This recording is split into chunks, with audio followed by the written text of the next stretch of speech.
में जनपद प्रिंसिपल साहब बात हुई तो उन्होंने कहा सर तो मैंने समय थोड़ा निकाला है, थोड़ा जल्दी में हूँ इसलिए शॉर्ट में अपनी बातों को रखूँगा। पहले तो अगर मैं आया हूँ तो बहुत से लोगों को ये क्यूरियोसिटी होगी कि ये कौन है, कि किस हैसियत से यहाँ आए हैं। तो मतलब मेरा ये फर्ज बनता है कि पहले सीओ जनपद पंचायत क्या होता है इसके बारे में आप सभी को अवगत कराऊँ। उससे पहले सीओ जनपद पंचायत को समझने से पहले आप सभी को समझना पड़ेगा कि पंचायती राज व्यवस्था क्या है, और उससे भी पहले समझना पड़ेगा कि संविधान क्या है।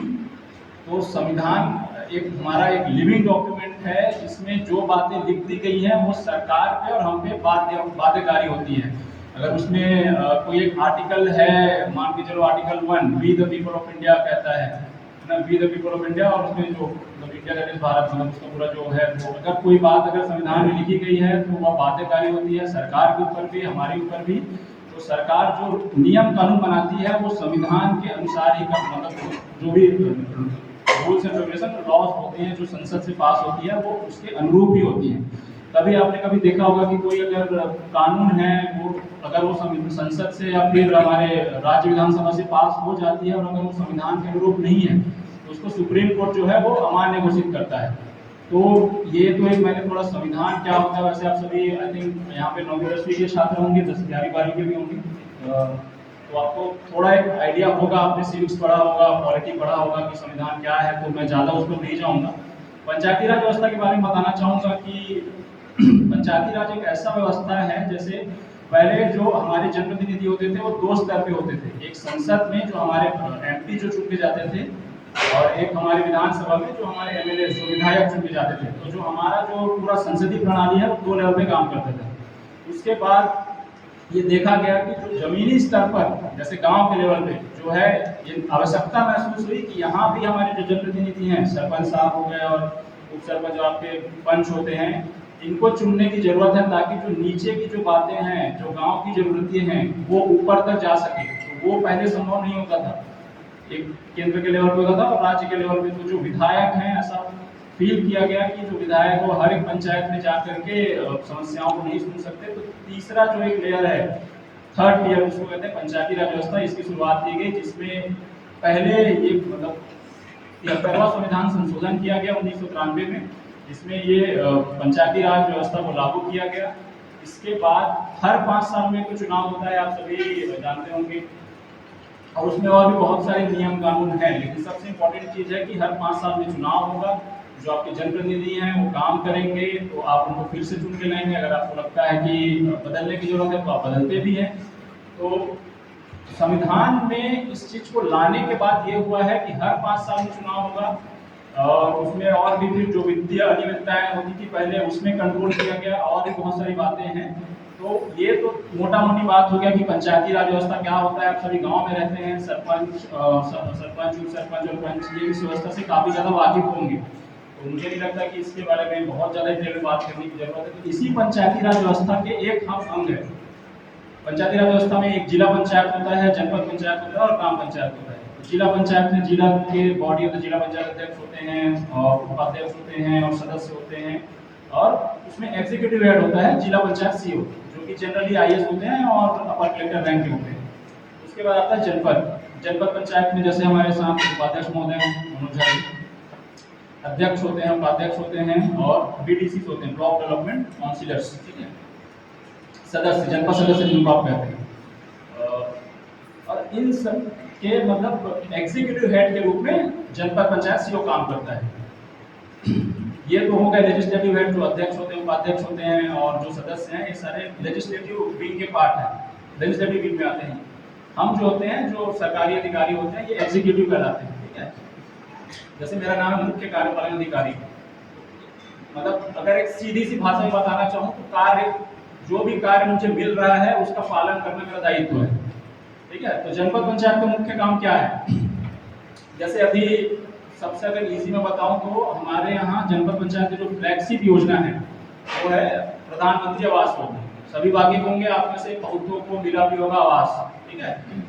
तो प्रधानमंत्री आवास अभी जो चल रहा है उसके बारे में बात कर रहा हूँ। तो प्रधानमंत्री आवास का सुचारू रूप से संचालन करना, की देखना भी कि जो पैसा जा रहा है 1,20,000 मिलता है वो उसका सही ढंग से उपयोग हो रहा है नहीं हो रहा है, ठीक है, मॉनिटरिंग करना। एक हम आवास योजना का संचालन करते हैं। एक होता है स्वच्छ भारत मिशन 2014 में माननीय प्रधानमंत्री जी ने लॉन्च किया था। तो उसके तहत हमने गांव में व्यक्तिगत शौचालय बनाए, सामुदायिक शौचालय बनाए। ठीक है, तो एक हमारा ये भी काम है, स्वच्छ भारत मिशन का काम करते हैं। दूसरा NRLM का नाम आपने सुना होगा, बिहान जिसको कहते हैं छत्तीसगढ़ में, नेशनल रूरल लाइवलीहुड मिशन। इसके तहत हम महिलाओं को जोड़ते हैं, समूहों में उनको लाते हैं और फिर उनको ऋण उपलब्ध कराते हैं ताकि वो उनको आजीविका का साधन मिले। छोटा छोटा काम करते हैं हम लोग हर गाँव में, जैसे एक यहाँ नया पारा चैनपुर में है कि वो काफी प्रशिक्षण है, मैं आज देखा था यहाँ पे काम करता है, तो समूह ही चलाती है। और भी बहुत मतलब कई जो समूह है हमारे यहाँ, वो रंग गुलाल का काम करती है, या कुछ अभी एक हमने कंपनी बनाया वो गाँव से महुआ इकट्ठा करके वो बाजारों में मतलब वो उसको बेच सकेंगी। तो ऐसे जो छोटे मोटे काम हैं तो ये NRLM के माध्यम से होता है। इसके अलावा जो डेवलपमेंटल वर्क्स हैं, विकासात्मक कार्य, इसमें निर्माण कार्य आते हैं, स्कूल, आंगनबाड़ी आपके गाँव पंचायतों में बनता है। ये पूरा ग्राम पंचायत इसका निर्माण कराती है और जनपद के देखरेख में सारा काम होता है। तो मेरा एक ओवरव्यू देने मतलब ये सब बताने का बस एक उद्देश्य है कि जनपद पंचायत क्या होता है, जनपद पंचायत CO क्या होता है, उनका काम क्या होता है। तो आपको एक मोटा मोटी मेरे ख्याल से समझ में आया होगा कि हमारा काम क्या है। जनरली तहसीलदार का मतलब क्योंकि उनका लोगों से ज़्यादा मिलना जुलना रहता है, तो लोगों को ज़्यादा तहसीलदारों के बारे में पता रहता है। जनपद CO क्या है, उनका जो काम रहता है वो जनरली सरपंच साहब और उप सरपंच और जो चुने हुए जनपद के लिए उनसे उनका थोड़ा सरोकार होता है। तो जो आम जनता है वो उसके बारे में ज़्यादा नहीं जान पाती। हालांकि अब जो है जैसे प्रधानमंत्री आवास का क्रियान्वयन हो रहा है, तो हमारे पास लगातार लोग मतलब पंचायतों से मतलब मुझसे मिलने आते हैं कि साहब हमारा ये दिक्कत है, तो हमारा वो काम भी है। नो डाउट पब्लिक डीलिंग का काम है जनपद CO। तो ये ऐसा था, मतलब मेरा मतलब एक ओवरऑल एक ओवरव्यू हो गया। और मुझे जिस चीज़ के लिए बुलाया गया है PSC परीक्षा के बारे में बताने के लिए, अब मैं उस पर आना चाहूँगा। देखिए, एक होता है UPSC union public service commission, और एक होता है public service commission, state public service commission. तो जो यूनियन पब्लिक सर्विस कमीशन होता है, UPSC और PSC क्या होता है पहले ये आप जान लीजिए। UPSC और PSC बेसिकली एक संवैधानिक बॉडी है, संविधान में दिया हुआ है, आर्टिकल 324 में ये डिफाइंड है। शायद मैं आर्टिकल यूज कर रहा हूँ, मुझे सही पढ़े 1.5-2 साल हो गए पढ़ाई को छोड़े, तो शायद हो सकता है। तो संविधान में जिक्र है UPSC और PSC का। तो इसका मुख्य काम में है कि जो ऑल इंडिया सर्विसेज के जो अधिकारी हैं IAS IPS, वो UPSC चयन करती है, और जो स्टेट सर्विसेज के जो अधिकारी हैं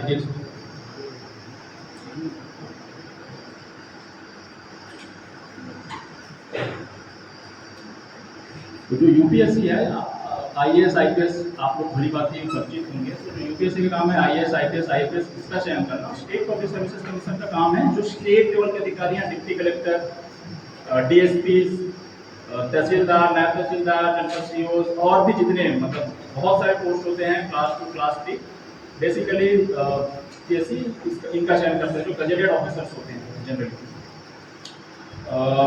ये रही UPSC और PSC के बारे में बात। अब आते हैं, पहले तो मैं ये क्लियर कर दूं कि भाई अगर आप में पोटेंशियल है और अगर आपके पास समय है, आपके पास संसाधन है, डेफिनेटली गो फॉर UPSC के लिए आप प्रिपेयर कीजिए।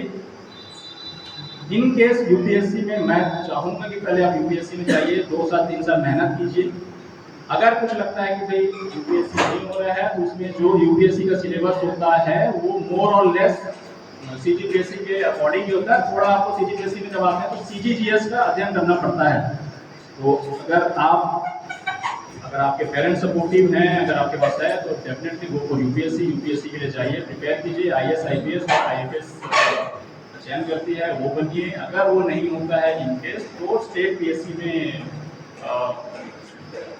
की तरफ आप बुक कीजिए। मेरा ये रहेगा, प्रायोरिटी हमेशा UPSC को दीजिए, उसके बाद फिर देन स्टेट PSC।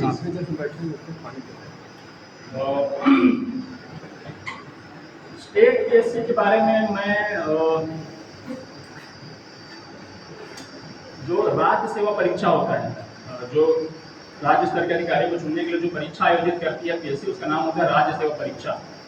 वो 2 चरणों 3 चरणों में होता है। पहला होता है प्रारंभिक परीक्षा, जो जिसमें 2 पार्ट होते हैं, पेपर 1 पेपर 2। पेपर 1 जो होता है वो सामान्य अध्ययन कहलाता है, जिसमें पॉलिटी, ज्योग्राफी मतलब भूगोल, संविधान, इतिहास, साइंस, और भी जितने भी आप सब्जेक्ट आप कक्षा 1 से लेकर 12वीं तक जितने सब्जेक्ट आप पढ़ेंगे उन सब के बारे में पूछा जाता है। पेपर 2 होता है सी सेट।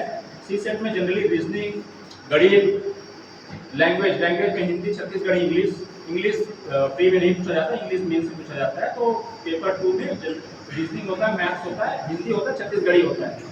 तो जो छत्तीसगढ़ के हम जैसे लोकल हैं यहाँ के, तो हमको थोड़ा सा एज रहता है उसमें, क्योंकि उसमें छत्तीसगढ़ी पूछा जाता है। हमारी मातृभाषा हम जनरली बचपन से छत्तीसगढ़ी बोलते हैं, तो बहुत ज़्यादा दिक्कत उसमें नहीं होता, थोड़ा बस पढ़ना रहता है, फिर वो मैनेज हो जाता है।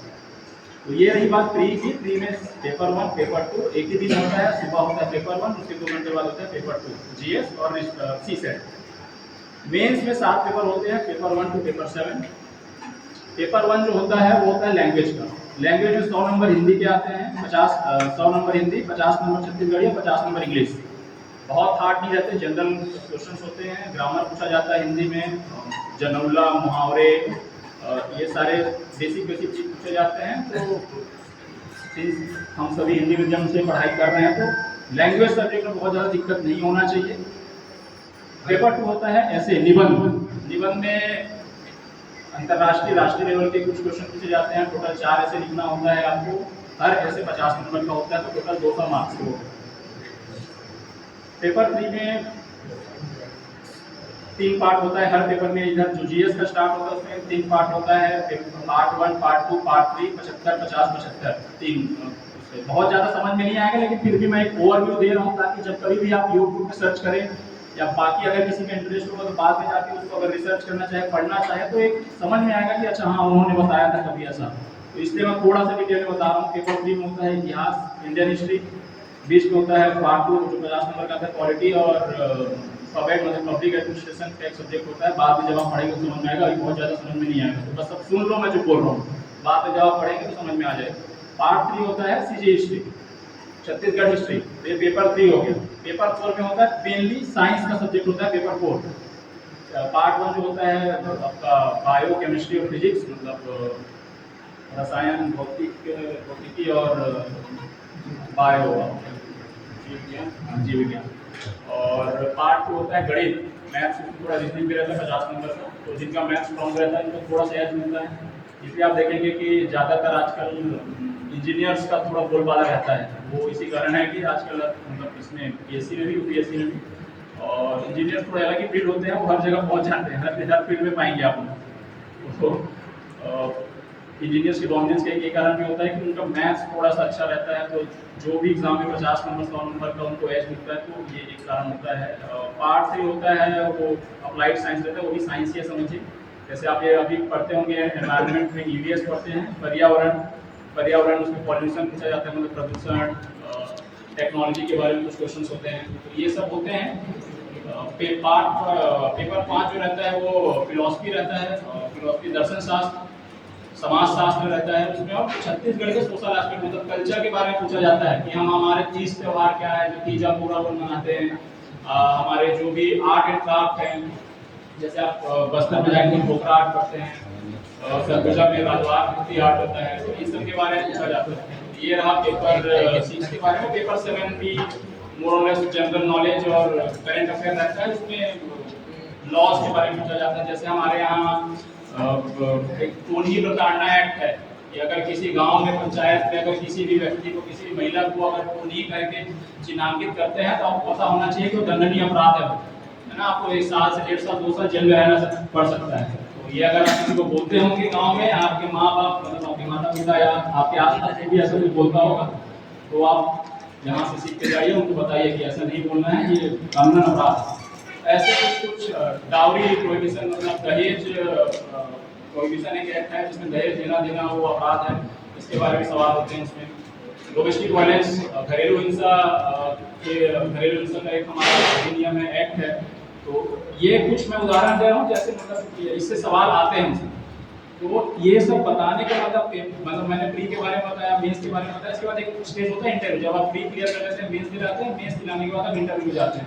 इंटरव्यू में अलग से कोई तैयारी नहीं करनी होती है, आपने जो तैयारी करी है 2.5 3 साल, आपके पर्सनालिटी का उसमें टेस्ट होता है, जनरल क्वेश्चन पूछे जाते हैं आपसे जुड़े हुए, आपने कहाँ से पढ़ाई की, आपका सब्जेक्ट क्या था, और भी करंट अफेयर थोड़ा बहुत रहता है, उसमें अलग से कोई तैयारी करने की जरूरत नहीं होगी, वो तैयारी हो जाती है। तो ये बताने का पूरा सिलेबस, एक एक सब्जेक्ट एक एक पेपर बताने का मतलब ये था, सार जब आप समझेंगे, आप जो अभी पढ़ रहे हैं कक्षा 1 से लेकर कक्षा 12वीं तक, चाहे कोई भी सब्जेक्ट हो, अभी आपको लग रहा होगा, पहले मैं भी ऐसा सोचता था कि चलो ठीक है ना, अभी पढ़ लेते हैं, इसका क्या ही होना है, फ्यूचर में इससे क्या ही सवाल आएंगे, ऐसा नहीं होता। अभी आप पढ़ रहे हैं, गणित पढ़ रहे हैं, अगर आपका अभी बेस स्ट्रॉन्ग नहीं है, अभी आपको जोड़ना घटाना मल्टीप्लिकेशन डिवीजन करना नहीं आता, बाद में आप जो कॉम्प्लेक्स क्वेश्चन होंगे, आप जब कॉम्पिटिटिव एग्जाम में बैठेंगे, आपसे सवाल नहीं बनने वाले गणित के। तो ये समय है अपने आप को ढूंढ करने का, अपने जो बेस है, फाउंडेशन है, जब अपन घर बनाते हैं तो सबसे ज्यादा जो ध्यान देते हैं वो बेस में देते हैं, भाई हमारा जो बेस बन रहा है, कॉलम खड़े हो रहे हैं, प्लिंथ बन रहा है, वो स्ट्रॉन्ग है कि नहीं है, बाद में जो भार पड़ेगा उसको सह पाएगा कि नहीं सह पाएगा, ये देखते हैं। तो जब आप अभी हैं, आप अभी फाउंडेशन लेवल पे हैं, अभी आप समझिए अपने आप को प्लिंथ लेवल, डीपीसी लेवल पे हैं, तो अभी आपके पास बहुत सुनहरा मौका है। अगर आपका कोई सब्जेक्ट स्ट्रॉन्ग नहीं है, वीक है, गणित नहीं बनता, ये सबसे अच्छा समय है अपना गणित और भी बाकी जो भी सब्जेक्ट हैं जो आपको लगता है कि वीक है, उस पर काम करने का। और एक एक चीज़ जो क्लास में पढ़ाई जाती है वो बाद में बहुत काम आता है। वो अभी लगता है कि चलो ठीक है, आधे घंटे 45 मिनट का पीरियड है, निकालने के बाद में खेलने चले जाएंगे, बट वो बाद में बहुत हैम्पर करता है, बाद में बहुत समझ में आता है। 12वीं निकलने के बाद कॉलेज जब जाएंगे तो आपके लोग हमारे पास रहते हैं, वो बड़े बड़े स्कूल से आए रहते हैं, तो आप जब देखते हैं स्टैंडर्ड अपना, तो आप फिर अपने आप को यहाँ पाते हैं, वहाँ पे मोराल डाउन होता है, ठीक है, कॉन्फिडेंस लूज कर जाते हैं कि मैं कैसे इनसे कम्पीट कर पाऊँ। तो ये मौका आपको, मतलब ये ऐसा एहसास नहीं होना चाहिए कॉलेज में जाने के बाद, ठीक है। तो आज के टाइम पे इंग्लिश का भी थोड़ा दौर है, मेरे हिसाब से थोड़ा इंग्लिश में भी ध्यान देना चाहिए आप लोगों को। फ्यूचर मैं नहीं कहता आप हिंदी छत्तीसगढ़ी ये सब को बिल्कुल भूल जाए, लेकिन we have to keep pace with world, जो मतलब जो दुनिया जिसके साथ चल रही है उसके साथ में चलना पड़ता है।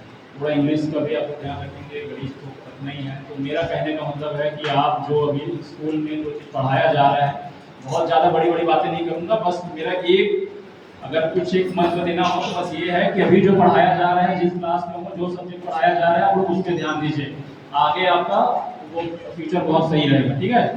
तो मैं अगेन फिर दोहराऊंगा, बहुत ज़्यादा बात नहीं करूंगा, केसी के बारे में मैंने बता दिया, और भी अगर आप इसके बाद में सवाल ले लूँगा अगर आपके कुछ सवाल होंगे तो। बाकी अगर एक लाइन मुझे कहना हो, ज़्यादा ऊपर का नहीं सोचना है, प्रेजेंट में जीना है, प्रेजेंट में जो पढ़ाया जा रहा है उसको पढ़ना है, उसको स्ट्रॉन्ग करना है, आपका फ्यूचर अपने आप अच्छा हो जाएगा, ठीक है। चलो धन्यवाद, थैंक यू।